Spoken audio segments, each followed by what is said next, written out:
하나님 말씀 로마서 10장 10절 말씀.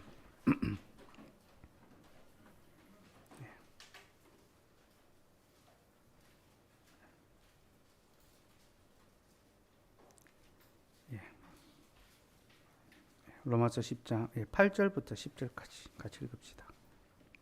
8절부터 10절까지 시작. 그러면 무엇을 말하느냐? 말씀이 내게 가까워 내 입에 있으며 내 마음에 있다 하였으니 곧 우리가 전파하는 믿음의 말씀이라.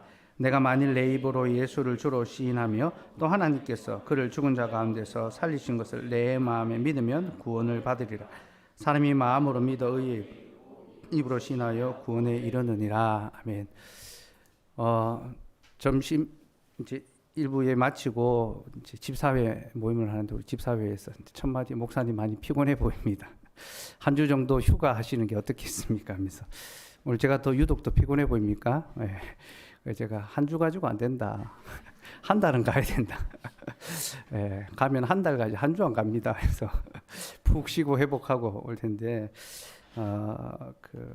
하나님의 말씀을 준비하고 전하는 거 고되고 지치고 힘든 일이지만 또 영광스럽고 복되고 감사한 그런 일입니다. 특별히 신앙 고백의 내용을 배우는 것이 우리에게 딱딱하고 힘들게 느낄지 모르지만 이 신앙 고백을 통하여 우리의 영혼이 견고해지고 우리의 믿음이 굳게 서가기 때문에 참 귀하고 중요한 또 꼭 배워야 될 일입니다. 그걸 기억하고 우리가 함께 공부했으면 좋겠고요. 제가 지난주에 오후 경건에 이제 다시 시작하면서 이제 강의를 하는데 많이들 이제 조시더라고요. 피곤한 건 제가 아니라 여러분들 같고 제가 숙현 형제 좋은 거 보고 마음에 안 자는 모든 걸 숙현 형제가 제가 했던 모든 말을 다 기억하고 있더라고요. 그래서 제가 되게 감동도 받고 또 좀 잊어버리지. 잊어버려야 좀 또 해도 또 새롭고 막 그러는데 근데 참 피곤하고 졸리고 힘든 시간이구나.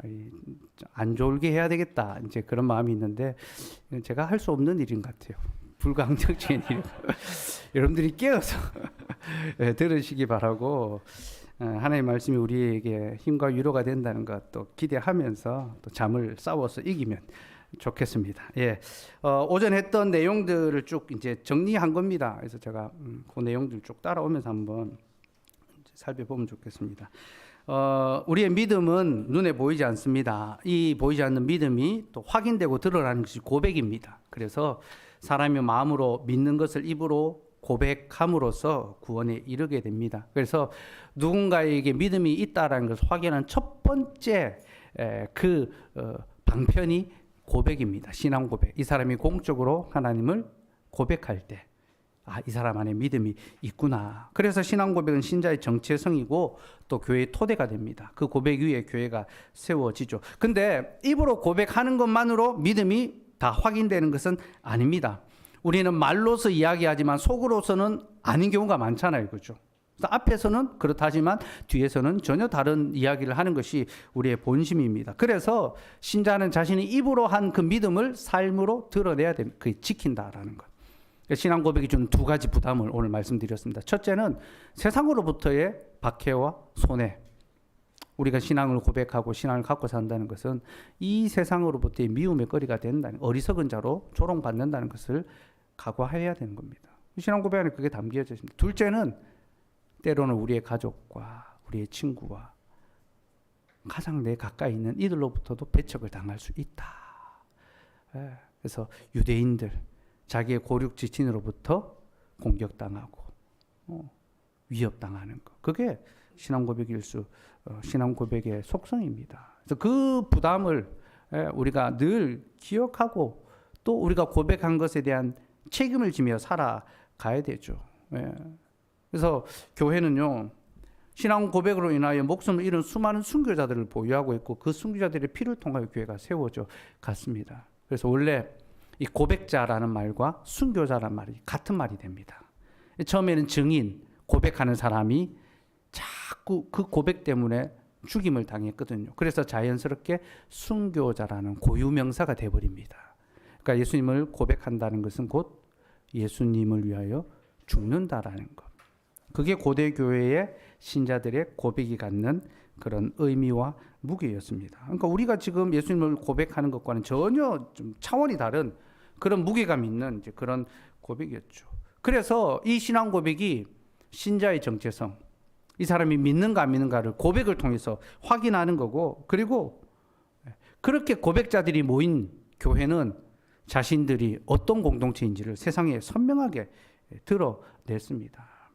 그러니까 교회는 세상과 달라야 되고 신자는 불신자와 달라야 됩니다. 신앙 고백을 통하여 확연하게 이제 구별되는 거죠. 예.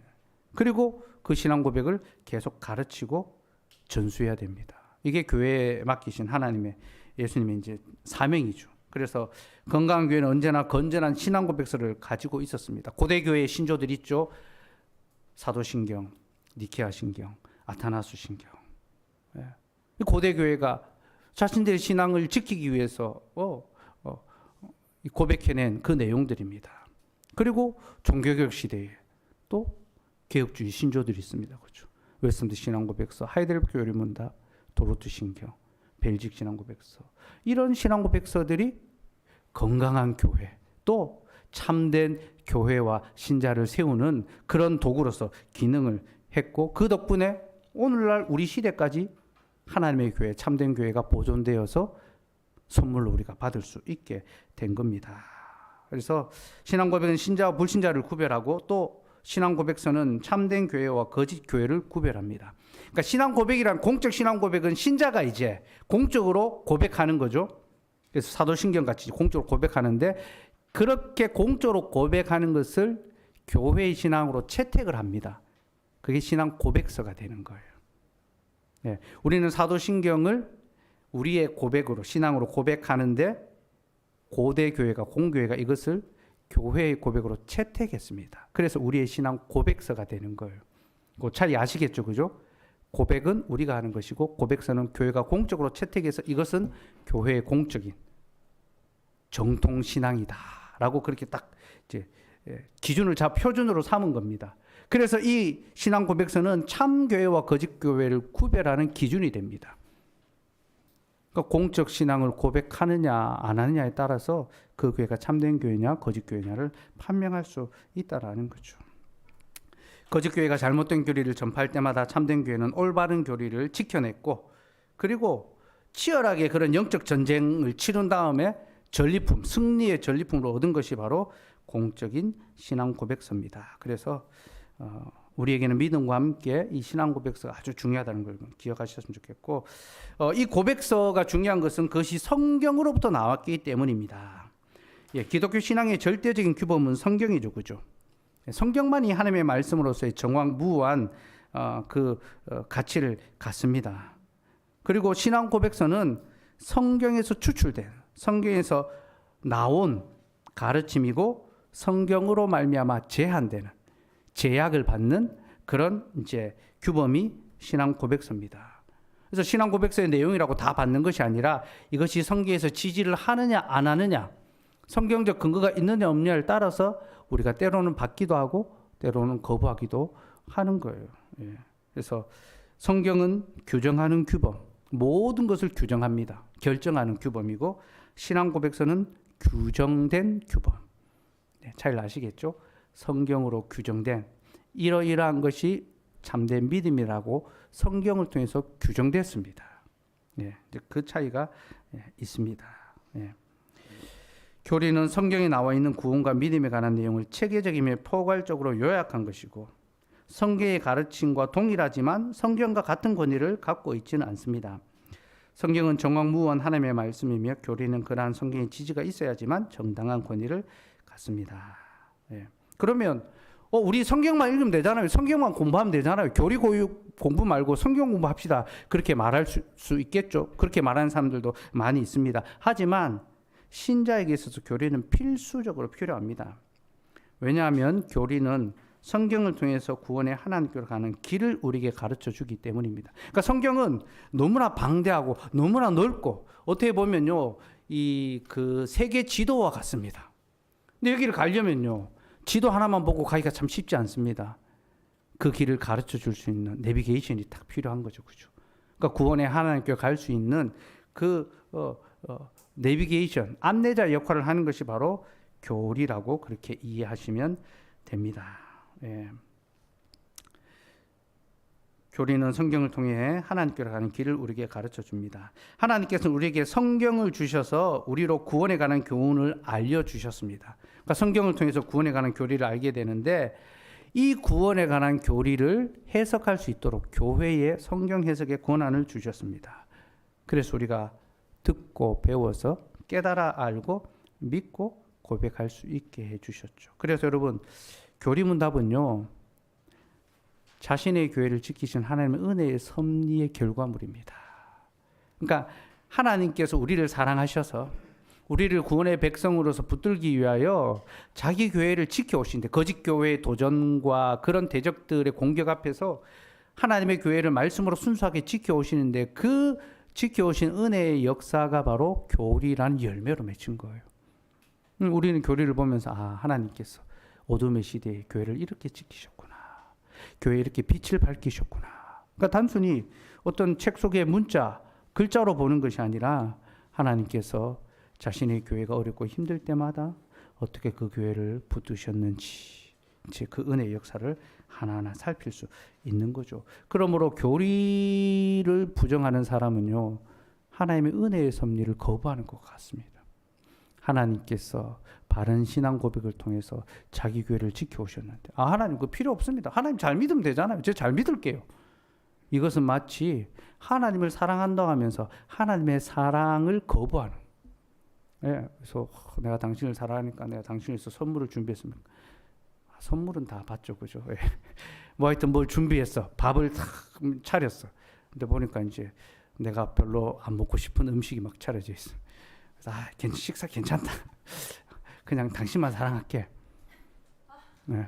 그러니까 하나님께서 우리를 사랑하고 교회를 돌아보기 위해서 교리의 역사를 지켜오셨는데, 그 교리 자체를 거부한다는 것은 하나님의 은혜의 섭리를 부정하는 것과 같다, 그렇게 이해하시면 됩니다. 그래서 교리를 무시하는 교회는 성경의 교훈을 자의적으로 자기 마음대로 해석합니다. 그리고 교리를 무시하는 성도는 성경의 교훈을 자의적으로 적용합니다. 이렇게 하면 되지. 그러니까 자기 스스로 자기 마음대로 적용해서 그렇게 행하게 되는 거죠. 잘못된 것입니다. 자, 고백과 문답은 또 어떻게 다른가? 웨스트민스터 신앙 고백서는 대소교리 문답과 함께 이제 놓여져 있죠, 그죠? 그래서 신앙 고백서가 있고 대교리 문답, 소교리 문답, 그렇게 이제 나눠져 있습니다. 이 차이가 어떻게 나냐면, 신앙 고백서는 성경의 주된 가르침을 체계적으로 요약하여 고백하게 하는 게 목적입니다. 그러니까 성경의 그 내용을 핵심적으로 요약해서 이것을 고백할 수 있도록 하는 게 신앙 고백서고, 교리 문답은 그 신앙 고백서의 내용을 가르치기 위해서 있는 교육 지침서입니다. 예, 그래서 신앙 고백서가 교과서라면 교리 문답은 참고서와 같습니다. 신앙 고백서의 내용을 잘 이해할 수 있도록 하나하나 묻고 답함을 통해서. 예, 그래서 교과서에는 이 질문과 답이 없잖아요, 그죠? 쭉 내용을 진술하고, 참고서 문제집에는 묻고 답하잖아요, 그죠? 그러니까 교리문답서는 그런 묻고 답하는 교육용입니다. 또 이렇게 구별할 수도 있습니다. 신앙 고백서는 외부를 향한 선포입니다. 우리는 이런 하나님을 믿는다. 우리는 삼위일체 하나님을 믿는다. 우리는 창조자 하나님을 믿는다. 우리는 우리의 구속자 예수님을 믿는다. 우리는 성령 하나님을 믿는다. 그렇게 세상을 향하여 우리가 믿는 하나님을 선포하는 것이라면, 교리문답은 내부를 향한 선언입니다. 우리가 믿는 하나님은 이런 분이야. 성부 하나님은 이런 분이시고, 성자 예수님이 이런 분이시고, 성령 하나님은 이런 분이시고, 하나님이 우리에게 주신 구원의 약속이 이런 것들이야. 그러니까 내부를 향해서 하나하나 설명하고 가르치는 것이 교리문답입니다. 자, 어제도 말씀드렸지만 이 신앙을 고백하기 위해서는 먼저 가르침이 필요하다라고 했죠, 그렇죠? 가르침을 받아야 고백할 수 있죠. 이게 모든 고백에 전제된 내용입니다. 가르침 받지 않고 고백할 수 있는 사람은 아무도 없습니다. 마찬가지로 하나님을 고백한다는 것 역시 하나님에 대하여 가르침을 받아야지만 고백할 수 있다는 거죠.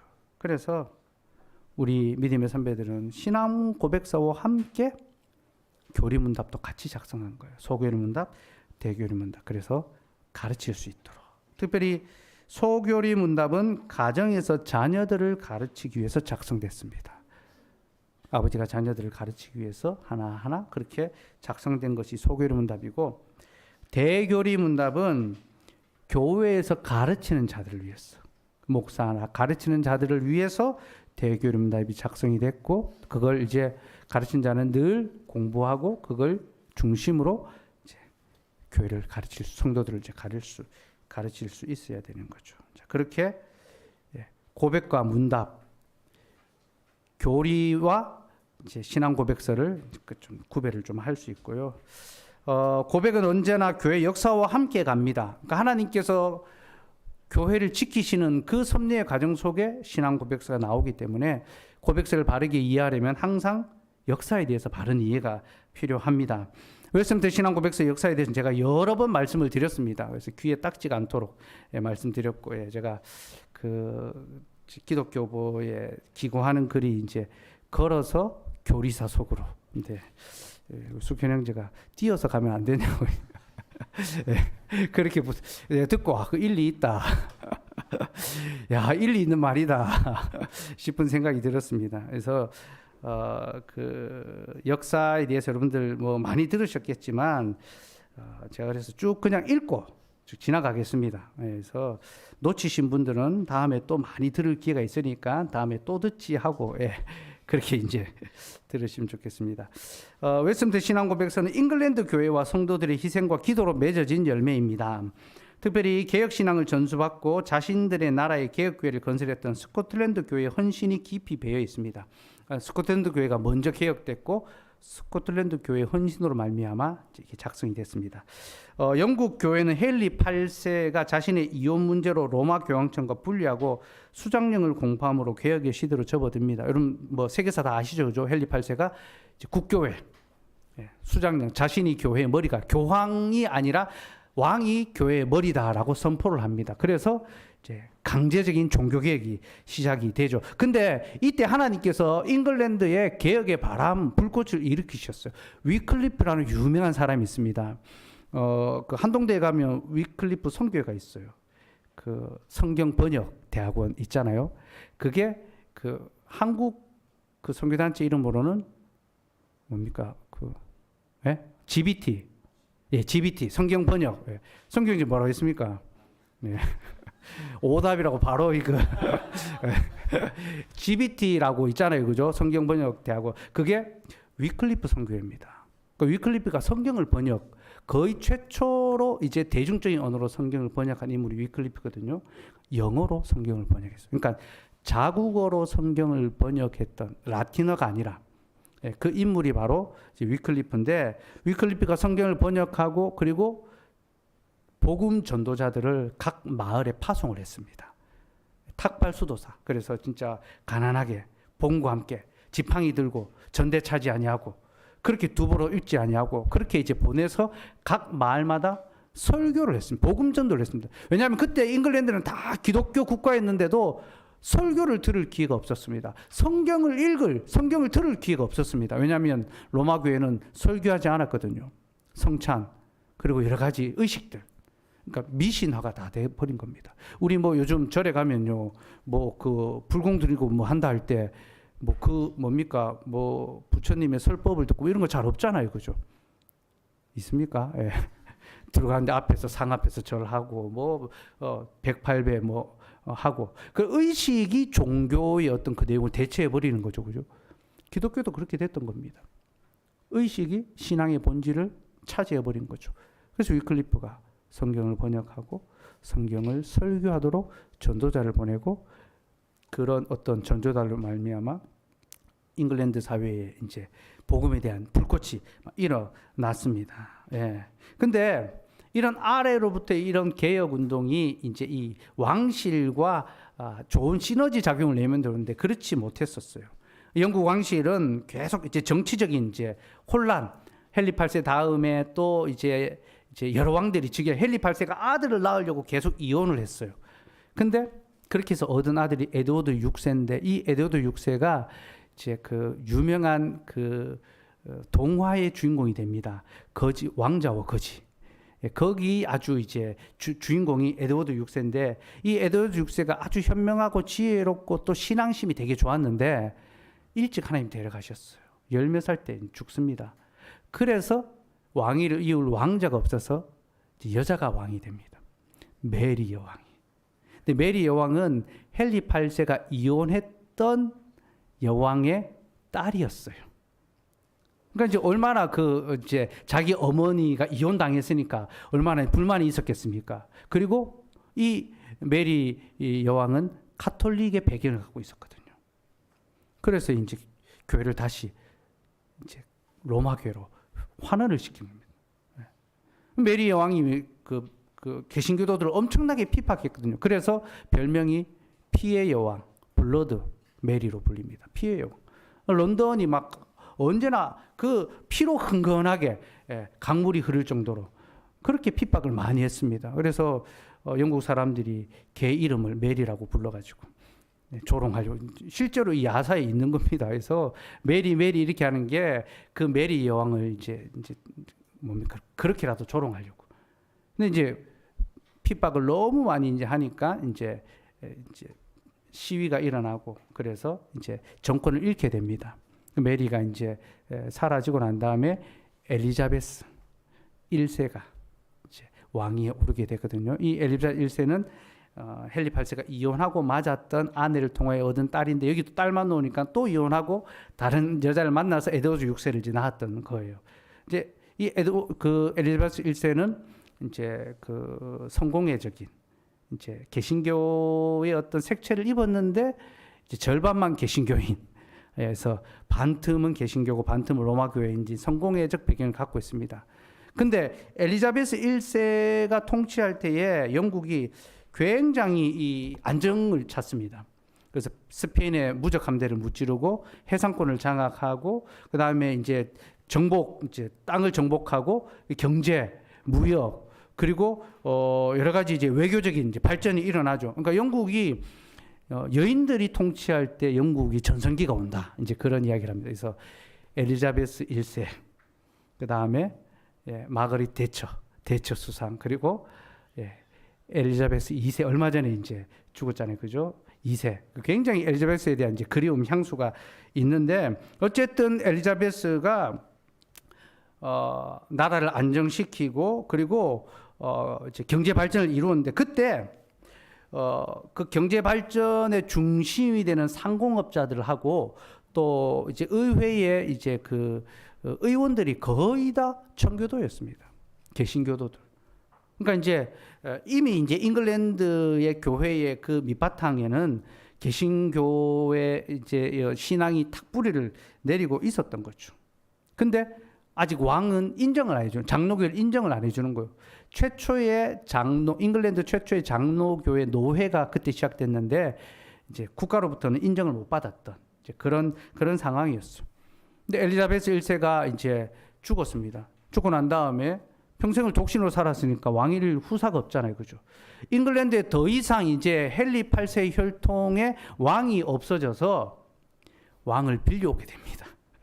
데려오게 됩니다. 유럽에 이제 왕실 보면 서로 다 연결돼 있잖아요. 그죠? 그래서 서로 국가 간에 서로 다 이제 친족이 되고 막 그러면서 뭐 합스부르크 가문 같은 경우는 자기들 안에서만 결혼하니까 나중에 유전병이 막 생기잖아요. 그죠? 턱이 막 길어지고 막 이제 유전병이 막 생기는데 헨리 8세의 이제 손자 조카쯤 되는 이제 인물이 스코틀랜드의 왕이었어요. 제임스 6세라고.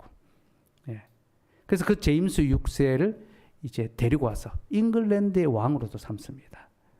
그래서 스코틀랜드와 잉글랜드가 서로 다른 나라였는데 왕이 하나가 되면서 연방제가 됩니다. 그러니까 지금도 스코틀랜드와 잉글랜드는요, 같은 나라, 영국이라는 유나이티드 킹덤이라는 그 나라에 속해 있지만 서로 다른, 실제로 축구 경기를 하면요, 프랑스랑 잉글랜드랑 축구 경기하면 스코틀랜드 사람들은 프랑스를 응원한대요. 같은 그거라고 생각 안 하는 거죠. 그러니까 이제 이게 일치가 안 돼요.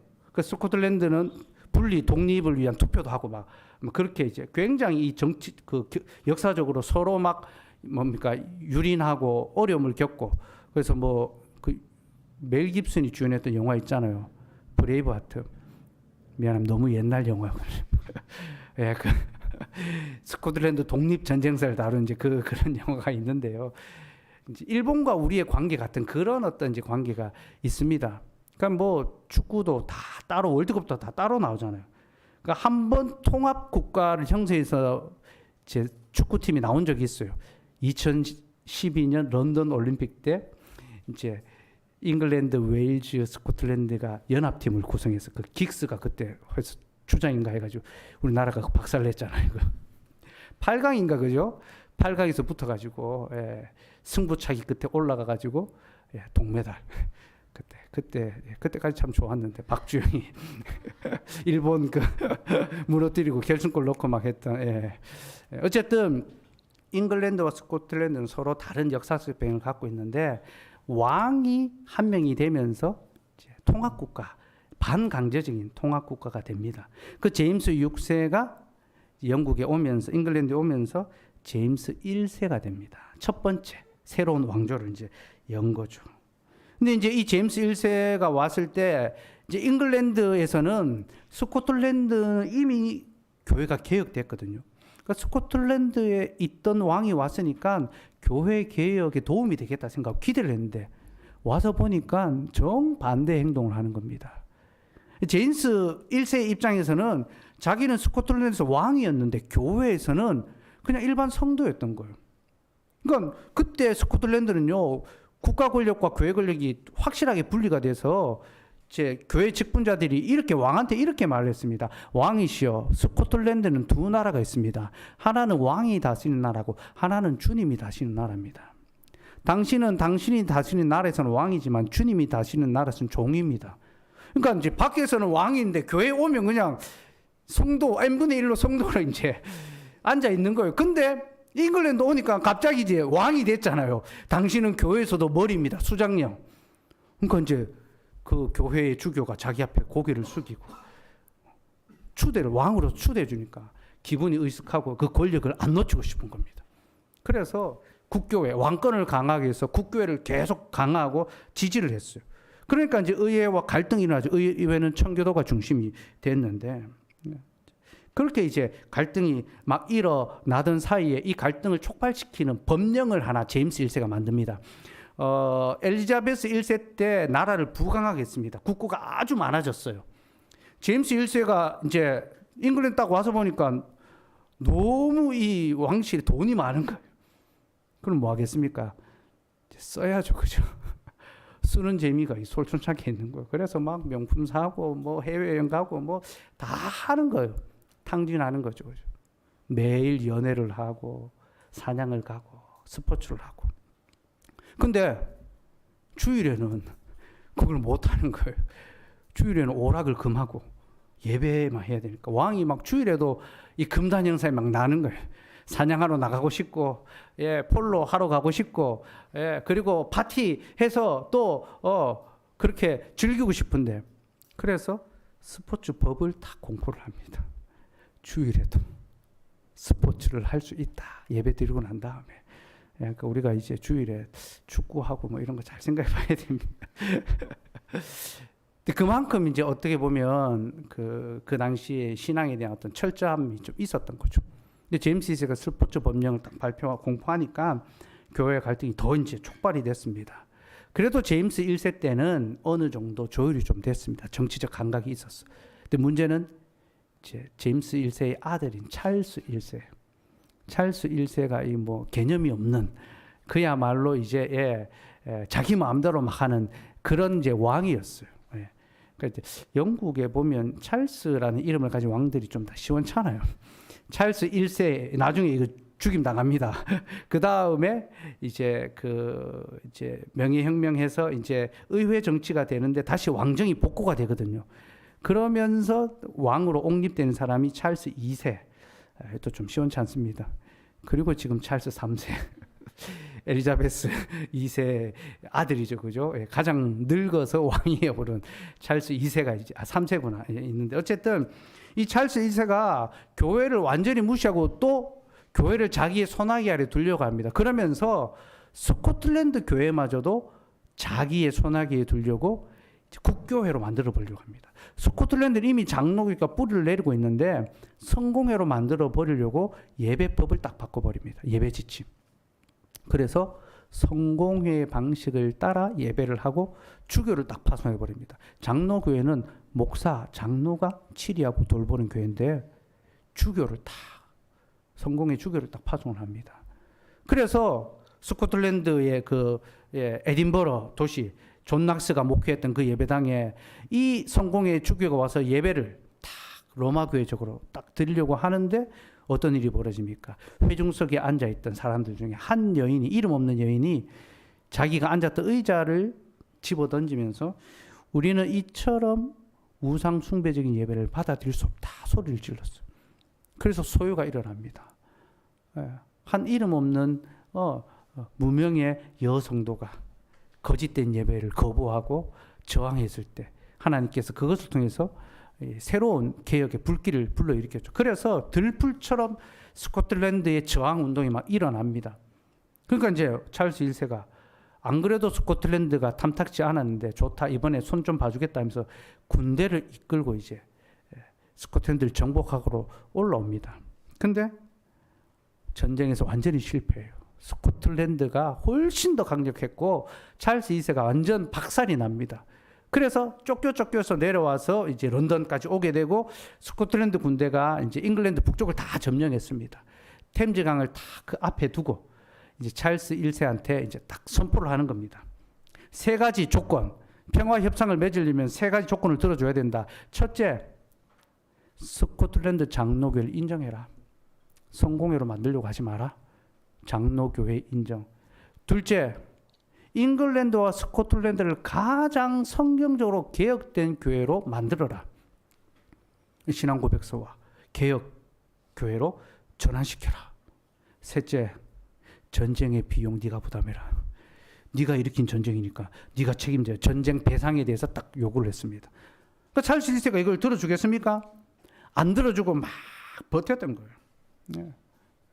그러니까 이제 잉글랜드 의회는 이미 스코틀랜드와 이제 협상을 하고 싶은 겁니다. 왜냐하면 의회는 영국 교회를 개혁하고 싶고 찰스 1세와는 이 적대적 관계니까. 그래서 원래는 왕이 의회를 소집해야 의회가 모이는데 의회가 독단적으로 총회를 소집합니다. 그리고 잉글랜드 교회 전체에 회의를 딱 소집합니다. 그래서 열린 게 웨스트민스터 총회입니다. 1643년 7월 1일, 이 페이지 제일 밑에 있죠. 역사적인 이 회의의 첫 번째 그 막이 드디어 웨스트민스터 사원에서 열립니다. 웨스트민스터 신앙 고백서라고 불리는 이유는 그 회의 장소가 웨스트민스터 사원이었고, 이 웨스트민스터 사원은 잉글랜드의 가장 중요한 국가적 대조사를 하는 장소입니다.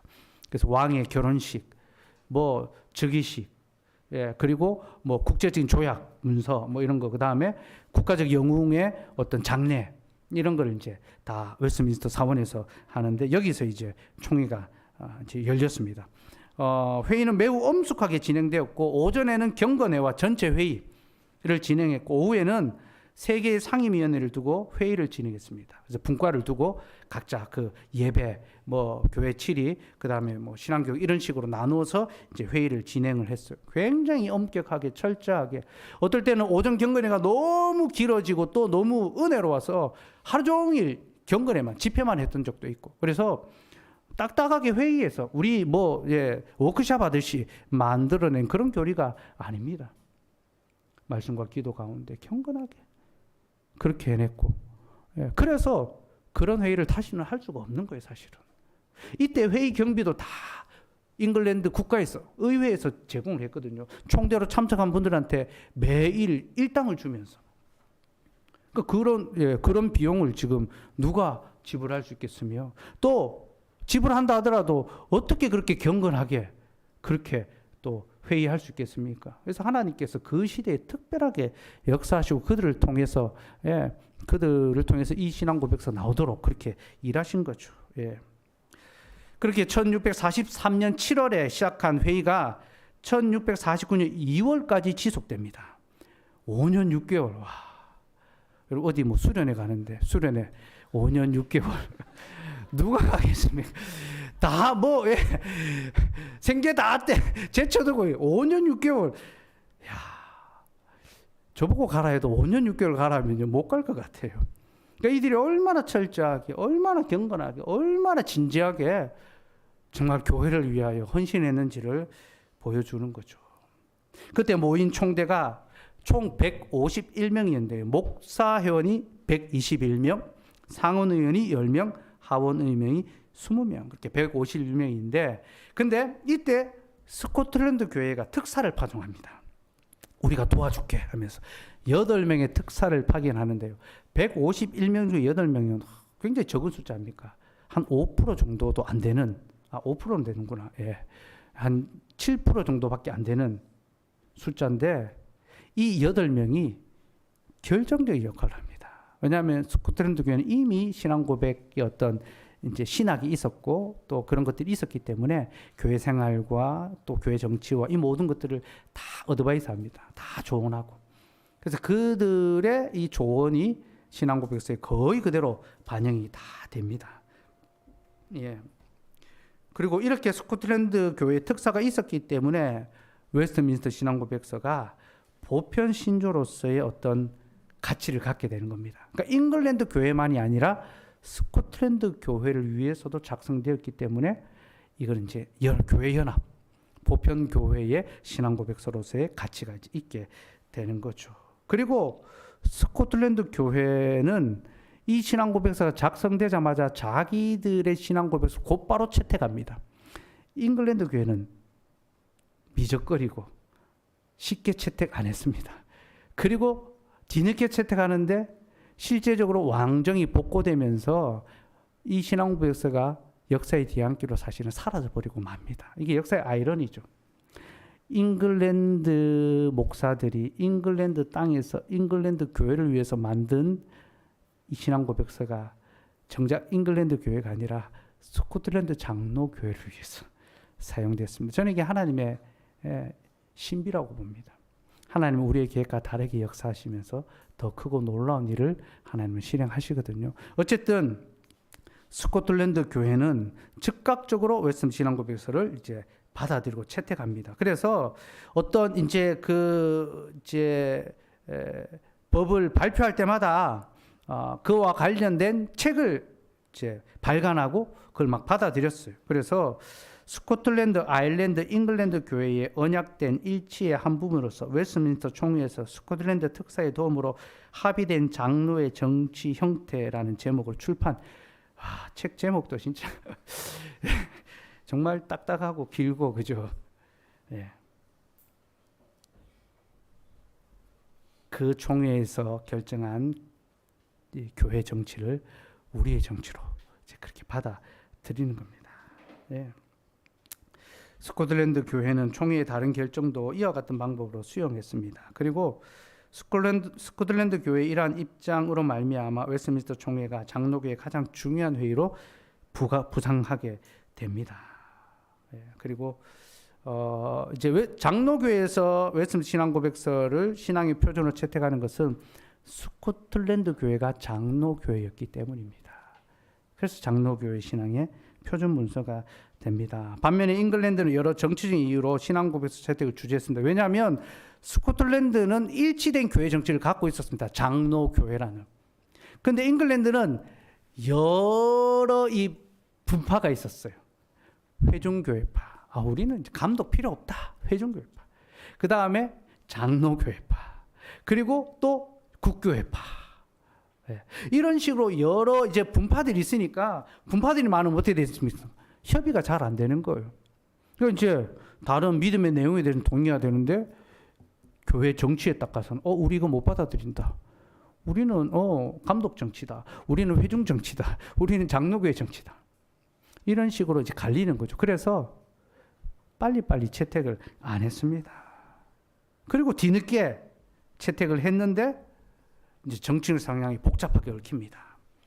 예, 그래서 입헌 이제 군주제에서 입헌 명예혁명을 통해서 공화제로 갔는데 다시 이제 그 권리장전 발표한 명예혁명 주도한 크로멜이 이제 또 독재 비슷하게 하잖아요. 호국경 자기를 이제 최고의 왕자에 올려서 모든 권력을 자기가 다 소유합니다. 그러니까 또 이제 반발해서 야 왕을 없애봤더니 좋은 세상이 안 오네. 그래서 다시 왕을 세웁니다. 옹립합니다. 왕정 복고.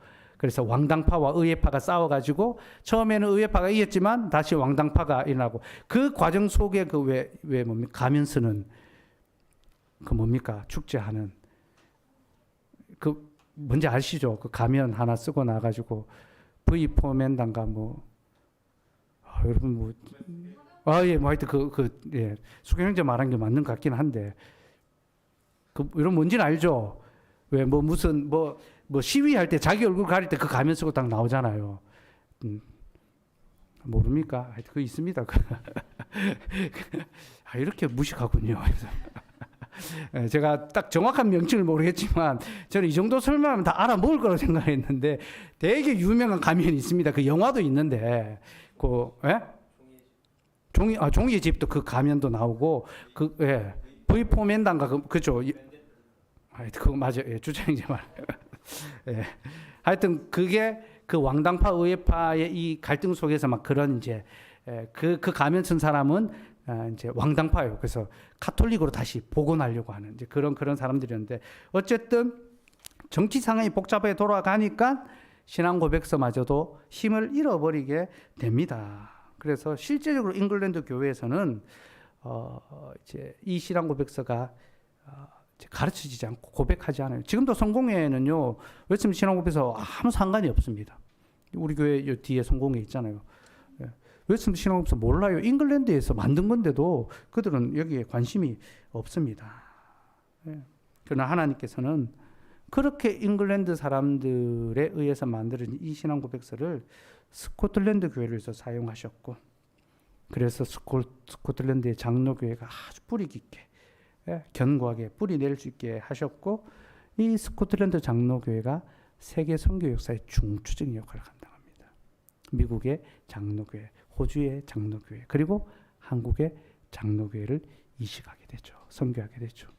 그래서 한국 교회도 장로교회가 다수를 차지하고 덕분에 웨스트민스터 신앙 고백서를 신앙의 표준으로 그렇게 고백하는 때까지 이르게 된 겁니다. 그러나 신앙의 표준으로 고백만 하고 실제로는 신앙의 걸림처럼 그렇게 여기고 있습니다. 그래서 다시 우리가 장로교회 성도로서의 정체성을 확립하고 또 우리 교회가 가장 장로교회다운, 그러니까 이게 장로교회답다는 것이 가장 성경적인 교회를 가리키는 겁니다.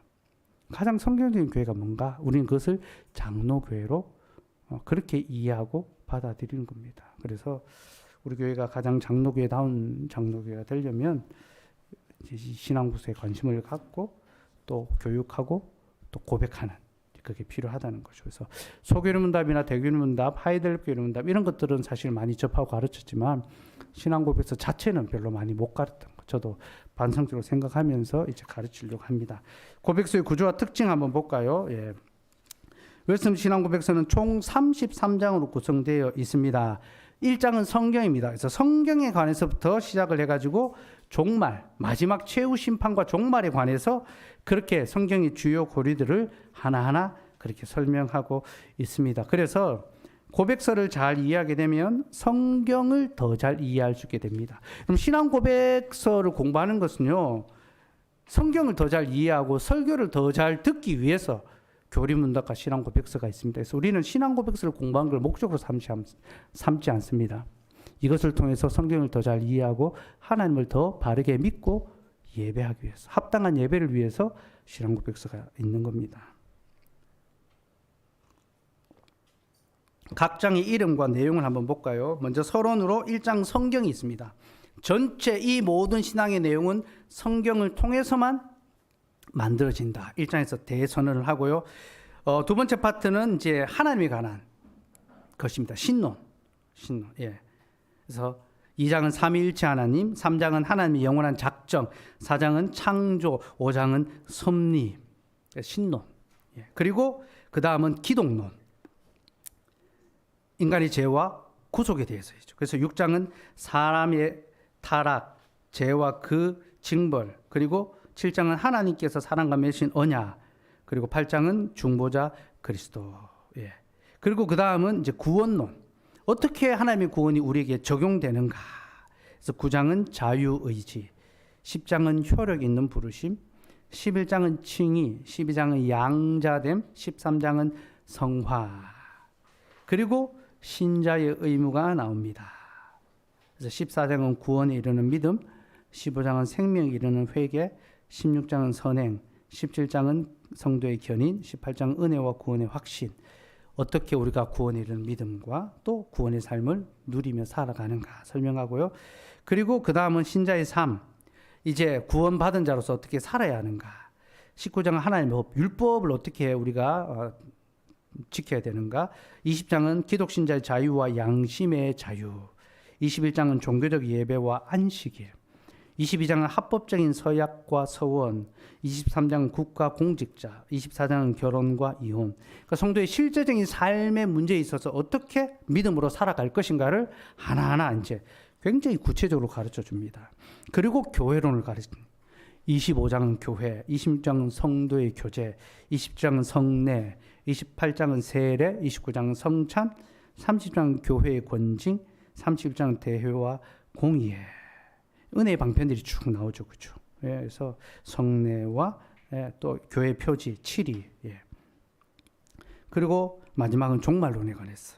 32장은 사람의 사후 상태와 죽은 자의 부활, 33장은 최후 심판. 요 순서가 우리가 지금 이제 신학교에서 신학을 배울 때에 그 교의학의 내용입니다. 그래서 신학을 배우면 제일 먼저 신학 서론을 배웁니다.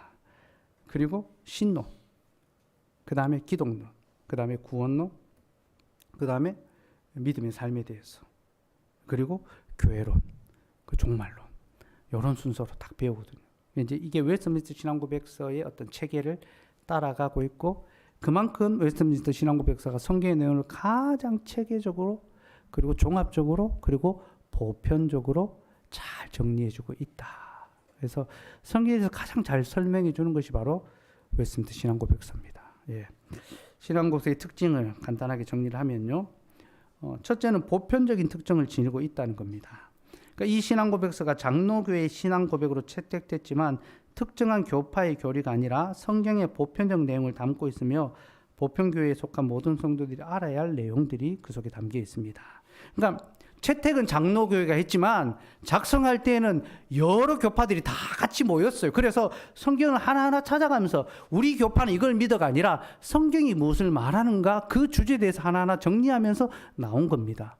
그러니까 장로교회 신앙 고백이지만 보편교회 가장 성경적인 신앙 고백이다. 그래서 모든 신자가 반드시 알아야 될 내용이 이 속에 담겨 있다. 그렇게 아시면 되고요. 그리고 두 번째는 개혁파 신학의 특성을 분명하게 드러낸다는 겁니다. 네. 웨스트민스터 신앙고백서는 잉글랜드만의 독자적인 신앙이 아니라 종교개혁의 정신을 잇고 유럽의 개혁파 교회들과 신앙의 일치를 이루기 위해서 노력했습니다. 그러니까 유럽의 여러 이제 개혁교회의 그 신앙고백과 그 정신이 이제 있었거든요. 그것과 일치되려고 많이 노력하고 애를 썼습니다. 그래서 장로교회 신앙고백서니까 장로교회 것만의 신앙고백서야 이게 아니라 서로 통합하고 또 신앙고백에서 서로 연합하려고 그렇게 한 결과물이 이제 이 신앙고백서고 개혁주의가 어떤 분파주의 자기들만의 그런 리그를 만드는 게 아니라 통합하는 것이고 보편 우리의 믿음이 성경적이고 가장 본표적이다.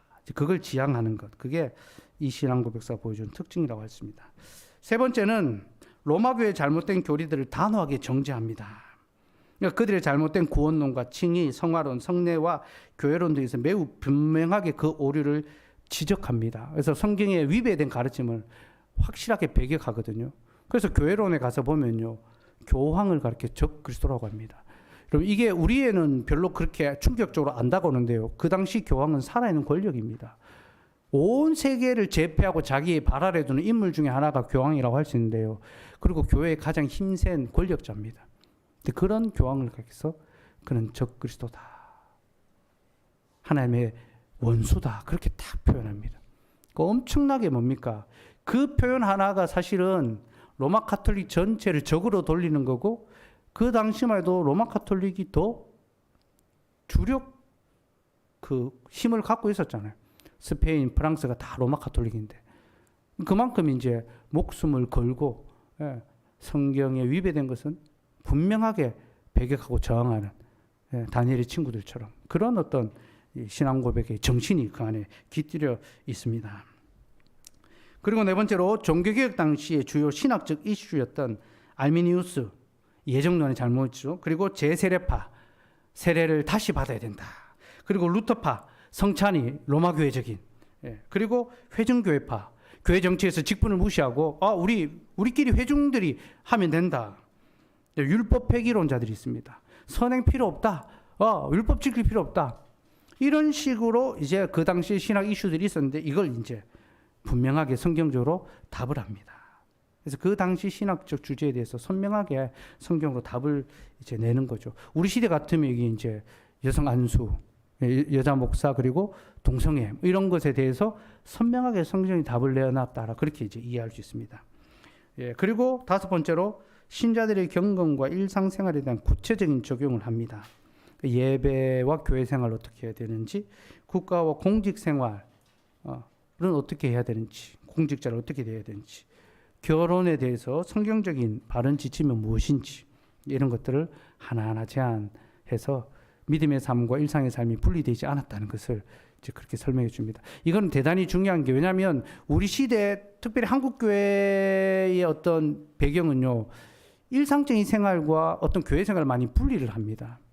그래서 자꾸 교회 어떤 믿음의 삶은 거룩한 것인데 일상의 삶은 속된 것이고, 그렇게 이제 많이 이제 구별을 이제 하거든요. 이건 개혁주의적인 전통이 아닙니다. 성경의 가르침이라고 하기가 어렵습니다. 오히려 성경은 우리의 이 경건과 일상이 깊이 연결돼 있고 우리의 삶 전체가 말씀의 원리로 작동될 수 있도록 만들어가는 것, 그게 바른 신앙이거든요. 그런 것에 대해서 하나하나 지침을 주고 또 교훈을 합니다. 그래서 웨스트민스터 신앙고백서는 개혁주의 신조들 중에서 성경의 핵심 교리를 가장 종합적이며 체계적으로 다루고 있다. 그렇게 이해하시고 받으시면 좋겠고, 웨스트민스터 신앙고백서가 성경의 교리를 우리에게 잘 가르쳐주지만 모든 교리를 다 가르쳐주는 것은 아닙니다. 그리고 모든 것이 다 완벽하게 또 퍼펙트한 것은 아닙니다. 그래서 우리는 신앙 고백서를 받아들이지만 신앙 고백서보다 더 자라가야 합니다. 이미 역사적으로 옛적에 교회를 통하여 작성됐잖아요. 우리는 그 신앙 고백서를 통하여 더욱 자라가야 되고, 그리고 더욱 성경적인 것이 무엇인지를 끊임없이, 그러니까 무분별적으로 받아들이는 것이 아니라 성경에서 무엇을 말하는 것을 더듬어 찾아가면서 우리도 이것을 받아들이고 또 더 발전시켜 가야 되죠. 그래서 좀 그걸 좀 기억하고 우리가 신앙 고백서를 배워갈 때에 또 신앙 고백서와 함께 우리도 좀 자라갈 수 있도록 그렇게 하면 좋겠습니다.